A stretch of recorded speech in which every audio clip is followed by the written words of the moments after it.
Welcome to Just Minding My Business. We're glad you stopped by. I'm your host, Ida Crawford. Need more visibility on your products or services? Visit us at jmmbmediallc.com to learn more. Strategy is a commodity. Execution is an art. Peter Drucker. I am so happy to bring to you today Ryan Hayes, who has been doing strategy work for more than 2 decades at some of the nation's leading academic institutions, including Dartmouth, Emory and Princeton. During this time, he has provided strategic counsel to multiple university presidents and governing boards and co-authored several strategic plans. He currently serves as Executive Vice President and Chief Innovation and Strategy Officer at the University of Cincinnati. So welcome, Ryan. We are so happy that you're here today. And as I was going through your bio and everything, it was like, this is going to be hot. Well, I hope it's worthwhile for you and useful. That was the goal of the book, is to make it useful. So thank you so much for having me. I really appreciate it. Yes. And what is the name of your book? I don't think I got that in my. So the name of the book is Strategists First: How to Defeat the Strategy Trap. Oh, okay. I didn't have that in my. They didn't send that over to me. So thank you for that. Okay. So what is the strategy trap? So the strategy trap, as I see it, is this tendency, in fact, this tradition of treating strategy as the rock star and strategist as the roadies, right? So in the case of a concert, right, the rock star gets all the attention, and the roadies, do all the work and get none of the credit. And that's essentially what's happened with strategy over the past 50 years. Is strategy has made a career out of ignoring the strategists, the very people who are creating strategy. And so there's this entire literature, entire body of commentary, and it's even baked into academic programs in which the focus is on strategy. And what you don't see, which I think is the big miss here, is any real effort to build a language, and in fact, kind of a training around strategist. So when I wrote this book, it came from a very practical place, and that is, I've been doing strategy work for 2 decades in my career. It's been the focus of my career, and people would often come up to me and say, "Hey, you seem really good at strategy work. I want to know how to do it. I want to learn how to be good at strategy work." And what I realized is there wasn't a book on the market for that. There were plenty of books on strategy. In fact, it's a cottage industry, and I would say it's probably overrun with books on strategy and leadership. But what I wasn't able to find in the market was a book on a how-to guide on how to be a strategist. And that was the whole purpose of writing this book, was to be able to say to someone, whether it's a leader or follower, if you want to be a strategist, start with this book, and it would get you on your journey. Yes. Wow. Yes, because you're right. That the word strategy gets thrown around everywhere. I see so many titles. I'm a strategist this, and I'm a strategist that. And I sometimes wonder, do they really understand what a strategist is? Great question. And I would say that, by and large, so back to your point about strategy as a concept, right? So there were a couple academics that several years ago did a study, because everyone was throwing around the term strategy. And so they thought, well, let's see if we can find a common definition. So they went through the literature on strategy for about 15 years worth of literature. And what they found was there was 91 different definitions to what is strategy.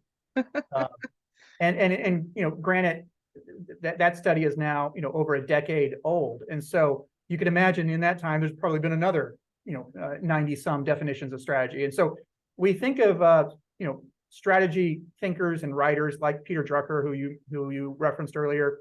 But again, it's telling that while we look to those folks to be, kind of the gurus of strategy, that we can't even align on a standard definition, which again, I think speaks to the fact that it means many things to many people, right? It's sort of a Rorschach test where, some people see an ink block test where they see a boat, a butterfly or a barn. It depends on sort of who you ask. And I think that's part of the challenge is that you can't even align on the basic definition. And how can you be expected to really move forward in even greater understanding? And so the other thing that I mentioned in the book, which I think is telling once you have eyes to see it, is organizations will ensure that when a person performs accounting, or they perform auditing functions, or they perform cybersecurity, or they perform finance, they ensure that those people have training to do that, right? They would never let somebody in to do complex accounting work or auditing work and never be trained. But yet every day corporations and organizations are asking their employees to do strategy work without ever training them to do so. Wow. Wow. So what is strategy? Let's get your definition of it.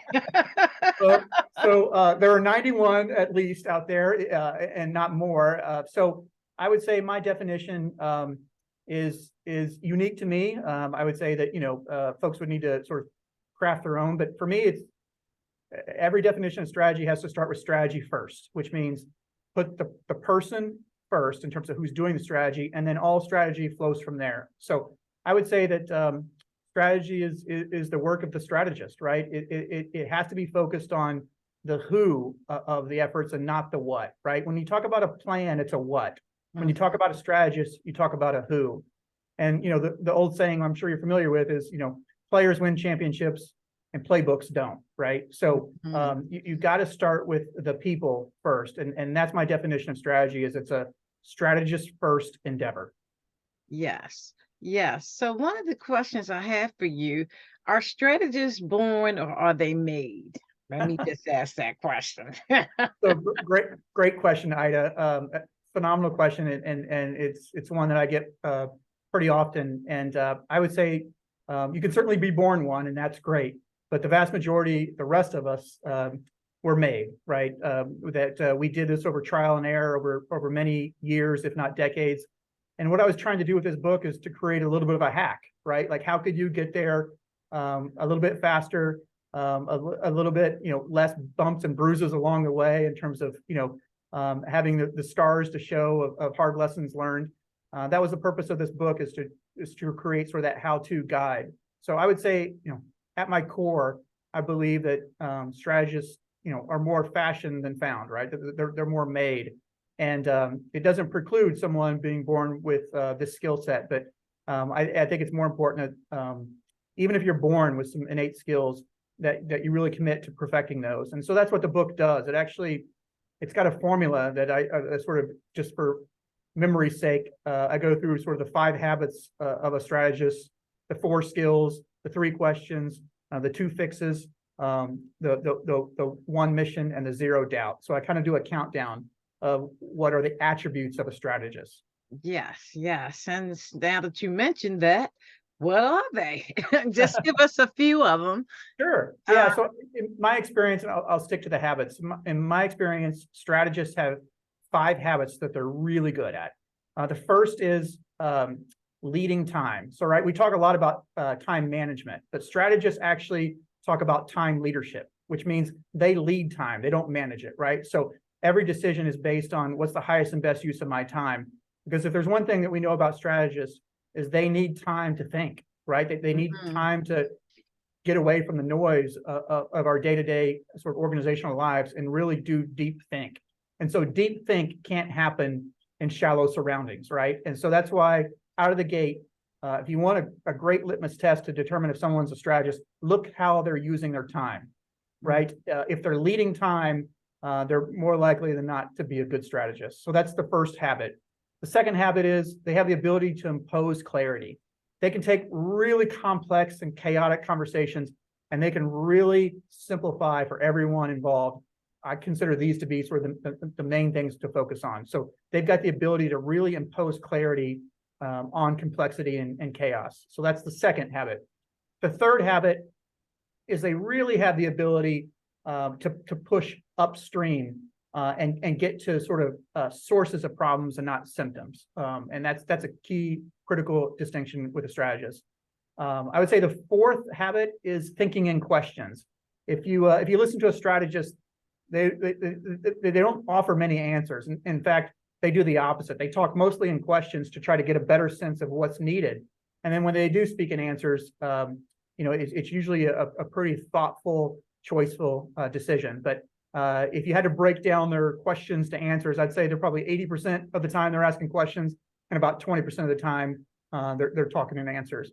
And then the final habit, I would say, for a strategist, the fifth one, is the ability to see around corners.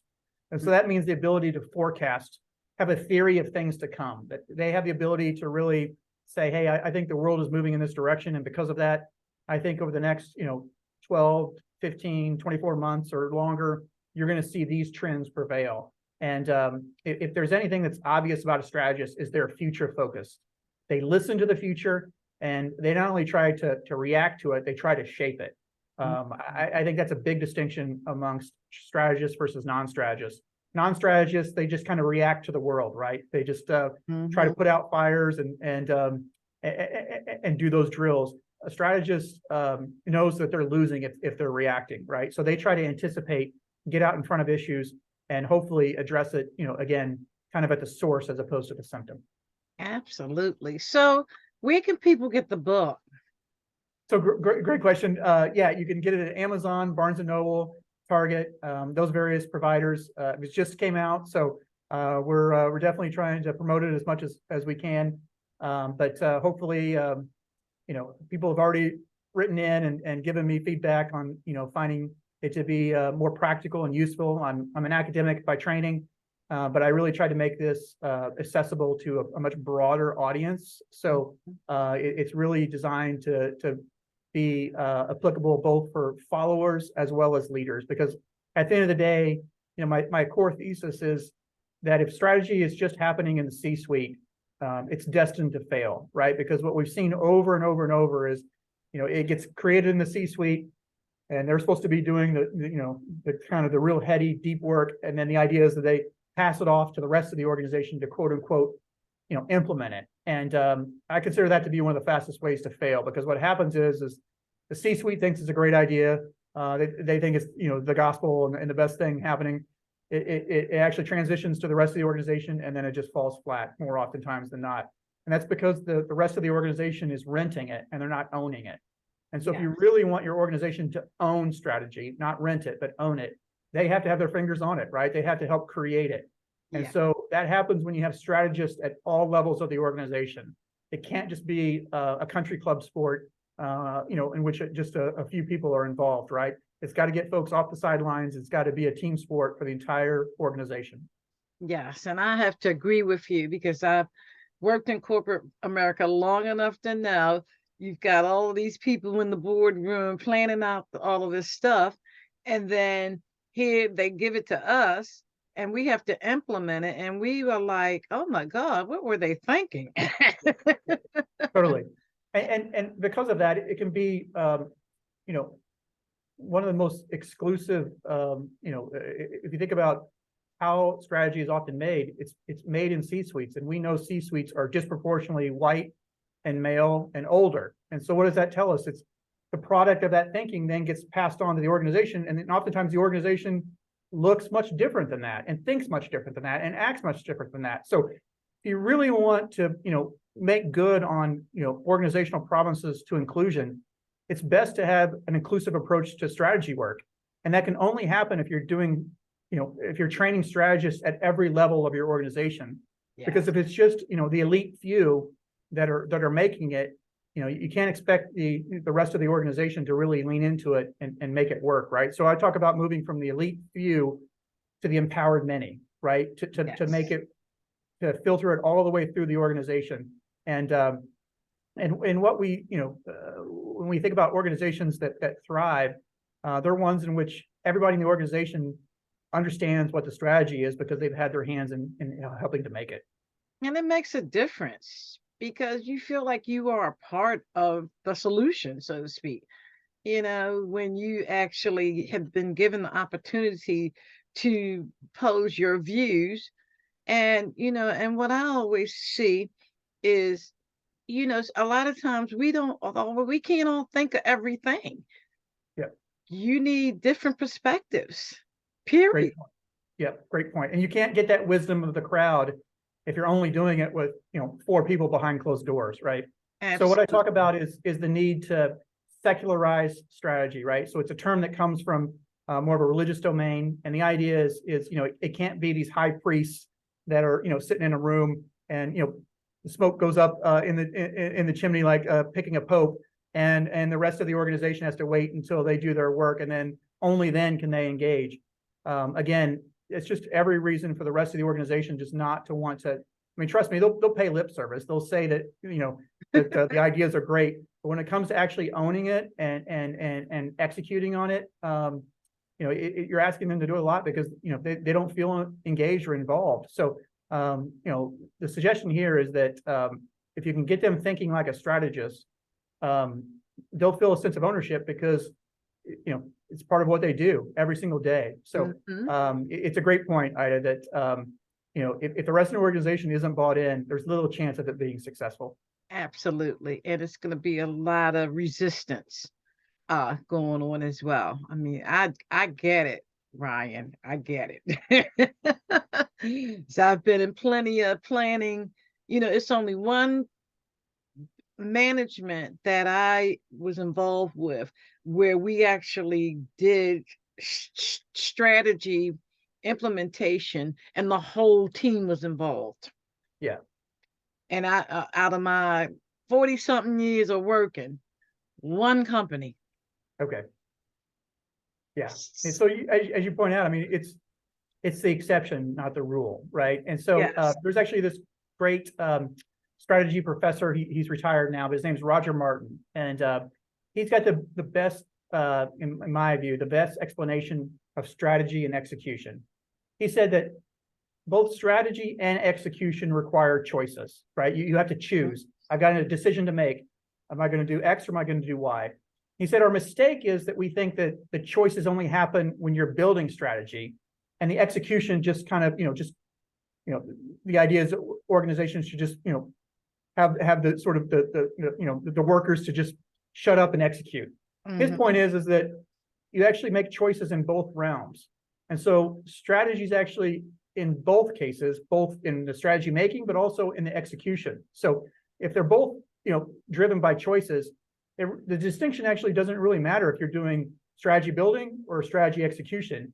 It requires choices that have to be made that are critical to the organization. So, he would also advocate for not making this, gulf or distinction between only some people can do strategy work and only some people can do execution. To be a strategist, you have to be able to do both at a really high level. I would agree. And the name of your book again? Strategist First, How to Defeat the Strategy Trap. Yes, yes. And I mean, you definitely laid it out in this conversation very well. And as you were talking about it, I could see in different organizations that I was a part of where the strategy was horrible. Yeah. It was absolutely horrible. And in many cases, I mean, again, if you dig into the academic literature, so not only were the strategies probably not effective, but the real aha moment for a lot of academics that work in this area is that most people in the organization can't even tell you what the strategy is, right? They did a pretty interesting longitudinal study and found that by the time you get down to sort of the frontline workers, they struggle to even name a fraction of the number of strategic priorities for the organization, right? So many of them couldn't even name 2 out of 10 strategies that the organization was pursuing. And the other really, I include this in the book, the other really kind of revealing insight from that study was that not only did the frontline employees, who were actually the ones living the strategy every day, right? Not only did they have a really limited knowledge of what it was, if you back up and you think, okay, well, the higher you go up the chain, presumably the better is the understanding. what they found is actually the biggest drop off was between the C-suite's the C-suites and their direct reports, right? That was the sort of the biggest gulf of understanding. And again, I think it was based on this idea that, because the direct reports were involved with the strategy work, they just presumed that their teams would understand what they were doing and why it was important. And it speaks to your point earlier, Ida, is, if you think it's not only is it a challenge around the efficacy of the strategy, but if your employees don't even understand it, right? They're not even aware of what the priorities are. I mean, how could it possibly have any chance of being successful? Absolutely. Absolutely. And I like the way you say, about owning it. When you're part of the solution, you feel like you own it. You own a piece of it. Yeah. And that's part of the inclusion thing as well. Just because I might be the worker B doesn't mean that that makes me even more important if what you're building is going to affect me. Yeah. The other thing I talk about in the book is, again, if you focus on strategy and not the strategist, what you come to realize is that organizations have a kind of episodic relationship to strategy, meaning, if an organization is going to have a change in the CEO, they'll typically kind of, sunset or kind of, just, kind of slowly depart from their strategy because they expect, a new CEO to come in and have a new strategy. Same thing when they're hiring a chief strategy officer, right? They'll kind of put pause on their current strategy and let that person come in and sort of take the reins. And you realize is what I call these strategy outages, right? So imagine like electrical outages, right? You go certain amounts of time with no electricity. In these cases, organizations essentially will push pause on strategy because they're waiting for, a different leader to come in, or they just, maybe completed one big strategy build, and they're waiting a few months to rebuild before they do their next one. These strategy outages can last for, weeks, months, potentially even a year or more. And it's the result of, again, focusing on strategy and not strategists. Because if you had strategists in your organizations working every single day, there's no off switch to them, right? They're strategists no matter what, right? And so they don't need to be told by the CEO, how can I be strategic? They already know it. They do it every single day. And so there's no gaps or these outages when you have folks who are doing it every single day, self-motivated, have the self-initiative to do this work. They don't have to be told what to do, right? They are just, they're trained to be strategists. So they know how to go into any situation and come out with a strategic, outcome because it's who they are. It's not simply what they do. Yes. And I agree with you. Wow, this has been definitely interesting. Just talking about strategy and how it affects the workplace, how it affects the decision making, and the importance of inclusion. Yep. All of that is wrapped up in the strategy of the strategist, because people have to be involved in order to understand. You made me think of a time the management came up with this room that the computer stuff was supposed to be in. And when it came to me, I'm looking at it like I could just look at it and tell it was not going to work. Yep. So imagine if you were a strategist in that situation. I mean, I'm sure you already were, but imagine if you were recognized and validated within your organization as a strategist, right? Then you have the ability to, again, have the ability to come to the conversation and say, hey, I'm seeing around the corner here, and this doesn't line up with where I see the trends in society going, or whatever that situation is. When you're not recognized and validated as a strategist, it's hard to bring up those issues, right? Yeah. But if you believe that you're a strategist and your organization recognizes you as such, you feel like you have an obligation to speak up and to speak out when you feel like the organization is either taking the wrong approach or has missed something, just blindsided by an issue. And again, it gets to that ownership. If you think about, when someone rents a property, right? They're not changing the air filters on the HVAC. They're not, going out of their way to pull the weeds. They use the property and they leave. But if you own it, right, you take care in all of those pieces. You take a pride of ownership.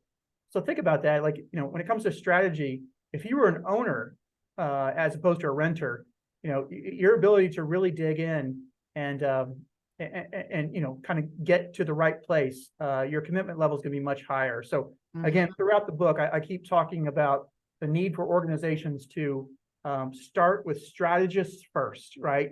Make sure that your folks on your teams are recognized, supported, and invested as strategists.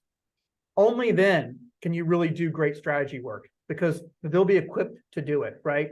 And we have to ask ourselves, I mean, if you think about organizations, oftentimes organizations will, ask themselves, well, do I have enough creative people on my staff in order to be innovative, right? They'll sort of ask themselves. What they often don't ask is, do I have enough strategists on my team to be strategic, right? They just assume it's going to happen without actually investing in the people power to make it happen. And so that's what this book is designed to really rewire your thinking about strategy, and suggest that you can't talk about strategy unless you back up and start talking about strategists first. Yes, exactly. Wow, Ryan. This has been a really empowering conversation. I am definitely looking forward to reading the book, because, this is important to business owners, your home. I mean, in our homes, we don't think of it, but as moms and dads, we're strategists. Definitely. You have to be, right? You definitely have to be. Yep. There's a plan for the whole day. Everything gets planned out and executed. Yep. You got to be able to see around corners to know what's coming down the pike, right? So there's an element here that's obviously professional, but Ida, it's such a great point. There's a big element that's also personal, right? Because we know if we are strategic in our thinking and doing as individuals, right, in our own personal lives, things just typically go much better, right? So the more deliberate we can be, the more disciplined we can be, all of those things really help out, not just in the work environment, but our non-work environment as well. Absolutely. So again, the name of the book and where people can get the book. So thank you. It's Strategists First, How to Defeat the Strategy Trap. And it's available at Amazon, Barnes & Noble, Target, various other outlets. We'd love to hear from you. Got a dedicated website, ryanhayes.com. Got some other resources there, as well as some questions. As writing about strategy, if I'm going to be a good strategist, which I need to live up to the book, I need to get some feedback on what resonates with folks. And so I want to hear from the readers about what was useful and what was not. I tried to write a book that again was very practical, but provided some important. There's a lot of academic citations in the book. I try to synthesize a lot of information for folks. There's by way of example, there's 374 endnotes, so it's a well-researched book, but the writing is meant to be lean and practical. So I hope that the readers feel that, and I'd love to hear from them. Absolutely. Well, thank you so much, Ryan, for gracing our platform and definitely defining strategy and what it means to be a strategist, and why it's so important to look at that piece first. Wonderful. Thank you for your great questions, Ida. I really appreciate it. Yes, absolutely. Okay. This was awesome. This